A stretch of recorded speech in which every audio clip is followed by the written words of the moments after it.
growing up or even now, what was the vibe like, and where did it come from, and how is it still here, which is Okay, this one here, all this water here, it's all spring water. Sometimes you can walk along the taro patch and you can see the water flowing, from under the ground. But they also had one ditch that ran in the back of my grandmother's house. It came into this pond over there, and it went out to by the ocean. And they also had one ditch right here. I don't know if you went down this road, Pakele. You go down, soon you make the right to go down to Longs. There's a ditch, but of course it's dry now.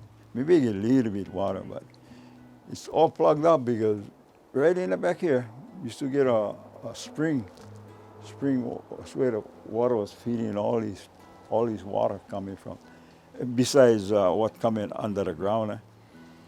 But now the house tree is growing in over that spring. It just plugged it up. That's why I don't have water down the ditch. The ditch is dry. Before, the water was always flowing.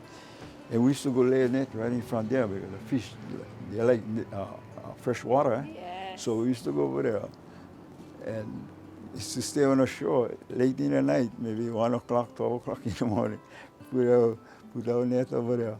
And then we just stay over there a little while. Then go outside, pipe the tea, catch whatever, we come home. So I heard that when you was talking, the vai was is not flowing as much as before, and we do see the how. So I see the how driving by. What is your experience with this massive how grove that we see from Kaehu all the way to Maluhia? What is the history and what you know about this how?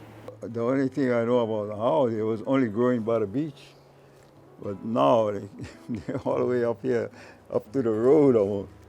Because from what I heard, was the Chinese that planted this how for windbreak.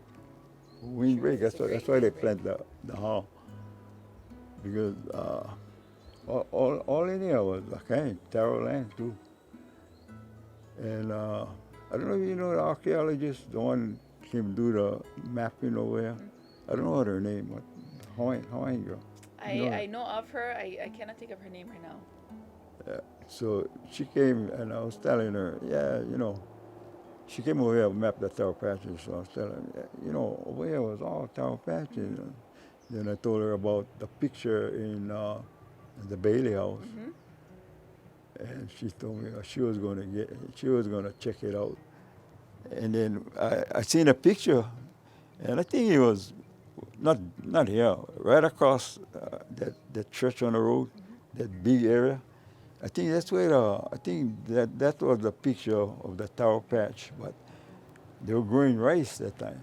This was the picture. I think the picture said 1904, and they had a Chinese guy in a taro patch with a cowboy. But it was all rice already. They didn't change them to rice. Wow. Before it was all taro is there, but then they changed them to rice in the early 1900s. The Chinese came inside there and they started co-ops, partners, and then they was leasing them from the plantation of all guys, but they never owned it. And now the plantation selling everything. Selling everything by quit claim deed.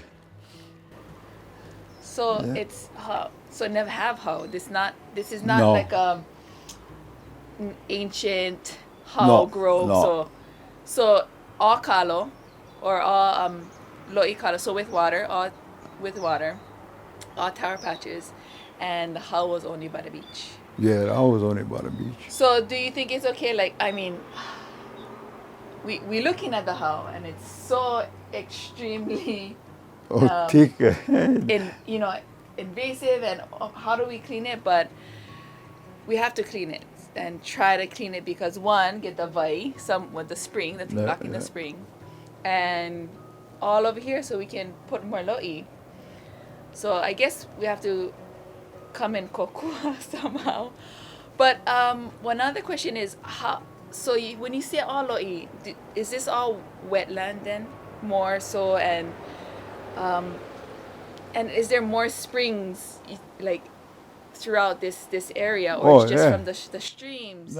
This whole spring, all along, if you go all along this slope over here, all the way to Popocala, get water coming out from under the ground.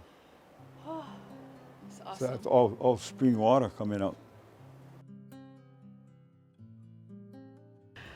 So he leo mahalo kia ia o ko pakahi a pau no ka hui ana, no ka hoʻonana pū ana me mākou, no ka hoʻoka ike, no ka hoʻolohe ana I ka ike Hawaii o kia makumu. Mahalo nui for all of you tuning in with us throughout these past days and really, engaging in the ike that has been shared from all these wonderful mentor and kumu of Maui, of Hawaii.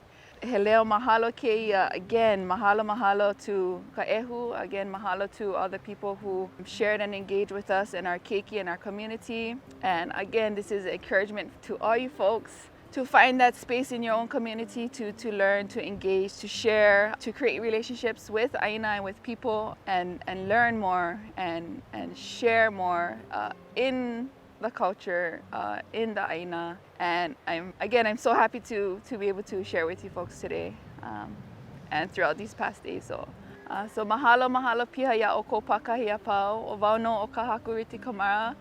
Ma ka ehu a hui hou launa pū ho kākou I ke kahila. A hui hou.